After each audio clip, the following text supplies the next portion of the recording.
কতদিন ভাবে ফুল উড়ে যাব কবে, যেটা খুঁজি সেটা যাব ভারী মজা হবে।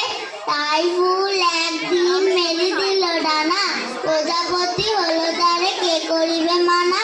রোজ রোজ ভাবে বসে প্রদীপের আলো, উড়িতে পেতাম যদি হতো বড় ভালো। ভাবিতে ভাবিতে শেষে কবে পেল পাখা, জোনাকি হলো সে ঘরে যায় না তো রাখা। পুকুরের জল ভাবে চুপ করে থাকি, হায় হায় কি মজায় উড়ে যায় পাখি। তাই একদিন বুঝি ধোঁয়া না মেলে, মেঘ হয়ে আকাশেতে গেল অবহেলে। আমি ভাবি ঘোড়া হয়ে মাঠ হব পার, কবু ভাবি মাছ হয়ে কাটিব সাঁতার, কবু ভাবি পাখি হয়ে উড়িব গগনে। কখন